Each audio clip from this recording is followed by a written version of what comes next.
Dear Professor Camp, I am very pleased to have the opportunity to address you within the Brussels International Catholic School Yes, Yes, No, No interviews.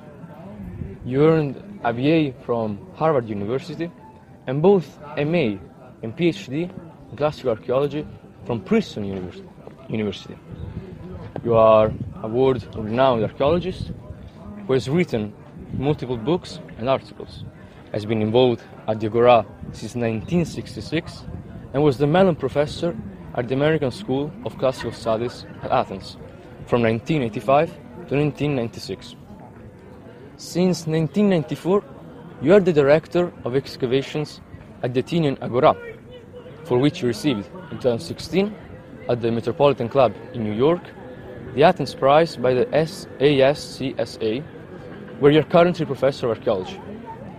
You are also the Stavros Niarchos Foundation Professor of Classics at the Randolph-Macon College, a member of the advisory board from the American School of Archaeology, and you have recently received the prestigious Theodore Salutos Award from the American Hellenic Council for your outstanding contribution to Hellenism.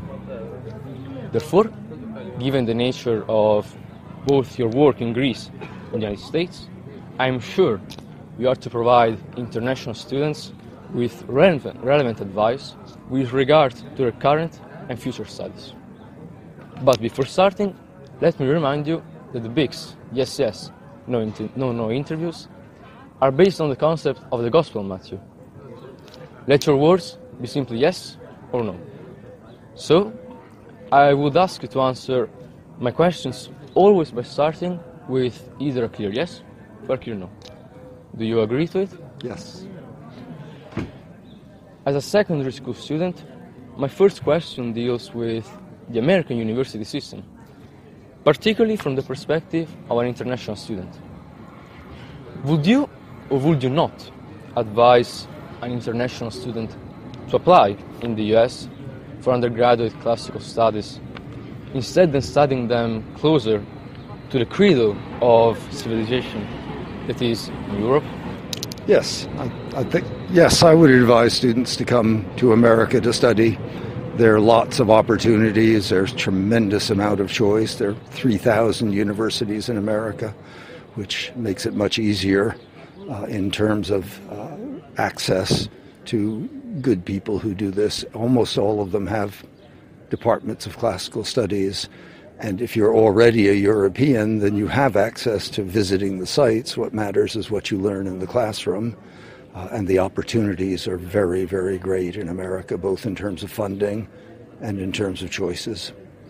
Thank you very much for your answer.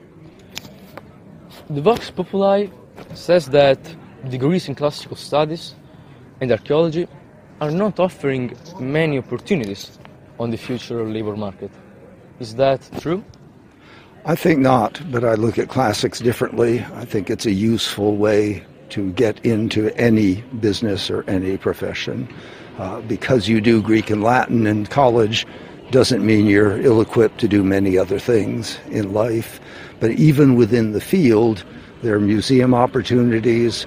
There are increasing scientific opportunities. Now that we're working so much with DNA, the computer world is opening up archaeology in dozens of ways. So in fact, I would have thought the opportunities are expanding rather than retracting.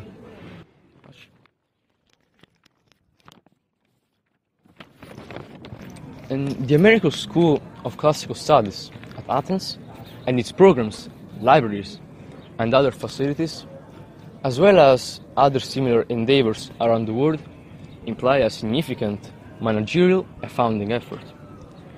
I would be interested in understanding more about how, in general, archaeological activities are funded by both the private and the public sector. Particularly, does ownership and control of excavations worldwide remain under the public hand? Yes, it does, very much so. There are strong controls both in Europe and in America for what you can do, when you can do it, how you can do it. Where we dig in Greece, it's all overseen by the government. The same is true in Turkey, Italy, and Greece. It's also true in America, where the national parks and control of federal land is very strict. So in terms of actual management, that's true both in Europe and America. In terms of fruition of antiquities, we may have two clashing ideologies, and maybe a balance is needed. On the one hand, archaeologists use scientific and methodological means to study the past.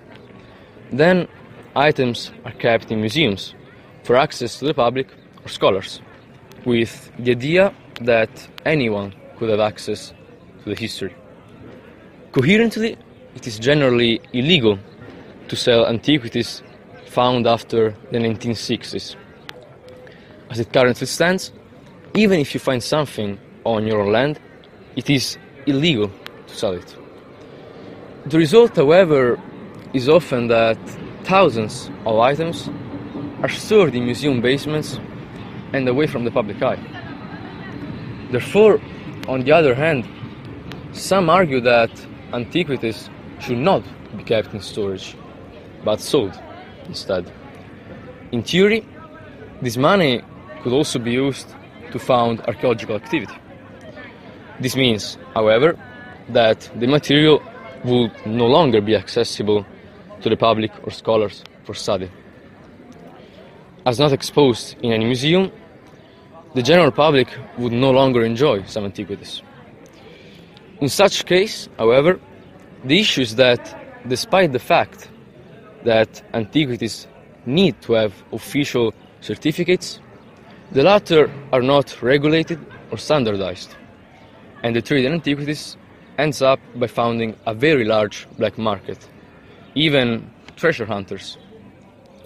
Now, under a cost-benefit analysis, would you say that the latter approach, that is, not keeping stored some antiquities, but instead selling them right in some cases? I think selling antiquities would be a mistake, because it's very, very hard then to make the division between what should be sold and could be sold and what could be not kept in the public domain. I think it's useful and I'm speaking now as an archaeologist, it is useful to know all the material that comes from a single site. And as techniques develop over time, you may want to study the same material again. And if you sold it to the general public, that becomes impossible. So at the same time, nobody needs to own an antiquity. And you're right, if it's sold to somebody, then it's out of the public domain. If I have it in a storeroom, it is still accessible as needed. Mostly we don't put them on display simply because the public is happy to look at 100 pots, not 100,000 pots. But the fact is they are still being maintained and protected and studied, and that's what they were recovered for. So it is a clear no. Let us now move to a question that relates to some of your specific fields of interest, notably water supply and topography in ancient Athens. Have ancient cities solutions for daily life anything to teach to modern cities? That's a hard question to answer, yes or no, I'm sorry.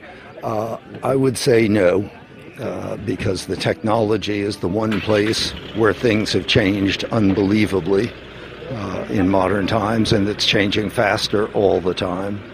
So we don't learn much. We can be impressed with what their technology managed to do without all the resources that we have available. But we study antiquity more for the continuity of human endeavor and achievement, not how they did it.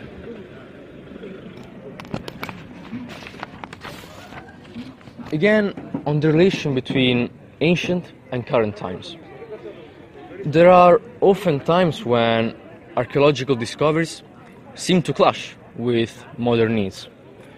I cite as two examples the building of the metro line to the heart of Thessaloniki and the new metro line next to and beneath the Forum in Rome.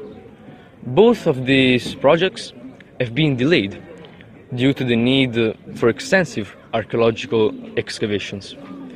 Is it justifiable to keep hampering a daily life for millions of inhabitants to improve only marginally our knowledge about antiquity? Absolutely, yes. I think that's not a problem at all. We have the same problem with fish and frogs and birds, preventing us from doing things that some people want to do. And to say that they're being deprived of a subway if they've never had one before, I'm not sure I understand how they're being deprived now. So I think there's a middle ground, and that's what one should pursue as a general rule of thumb. When it comes to modern convenience against archaeology, archaeology almost always loses. So I would just as soon have the pendulum swing the other way. A final question, always in the relation between antiquity and modernity.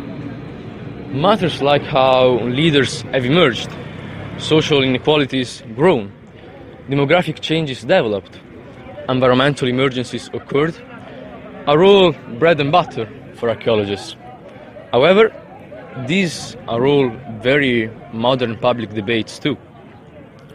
Can we tell the youth that by studying the past, they will be looking at the future like into a crystal ball? I would think that's probably true.